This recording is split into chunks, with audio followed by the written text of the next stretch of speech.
আজকে আমি আর একটা বোন সাইকেল নিয়ে বেরিয়ে পড়লাম ঘুরতে। মানে ওর একটা দরকার ছিল একজনের বাড়ি যাওয়ার, আর আমার দরকার ছিল ঘুরতে যাওয়ার। গ্রামের রাস্তাগুলো সত্যি কত সুন্দর, তাই না? চারিপাশে ক্ষেত, বড় বড় কোনো গাড়ি নেই, বিল্ডিং নেই। তো হঠাৎ আমার একটু ইচ্ছা হলো সাইকেল চালাবো, কিন্তু বেশি দূর চালাতে পারলাম না, একটুর জন্য পড়ে যেতাম। তাই বোন সাইকেলটা নিয়ে চালাতে লাগলো। তারপর রাস্তায় যেতে না যেতেই দেখি একটা প্রবলেম। দেখি আমাদের সামনে একটা কালো রঙের ষাঁড় গরু দাঁড়িয়ে আছে, আর আমার এত ভয় লাগছিল, প্রায় আধা ঘন্টা আমি রাস্তায় দাঁড়িয়েছিলাম, কিন্তু এই রাস্তা দিয়ে তো আমাদের যেতেই হবে।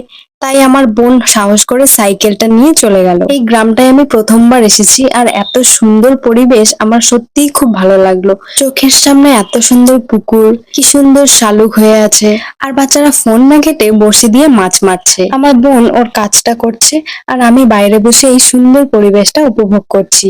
তারপর আমরা রাস্তায় উঠে দেখি আবার সেই ষাঁড় গরুটা আমাদের দিক করে চলে আসছে, আর আমাদেরও ওই রাস্তা দিয়েই বাড়ি যাওয়ার ছিল। শেষমেশে আমরা আর সাহস না পেয়ে পেছনের রাস্তা দিয়ে বাড়ি যেতে শুরু করলাম। আর এই রাস্তাটা খুব অচেনাও ছিল, তাই লোককে জিজ্ঞেস করতে করতে ফাইনালি আমরা বাড়ি পৌঁছে গেলাম।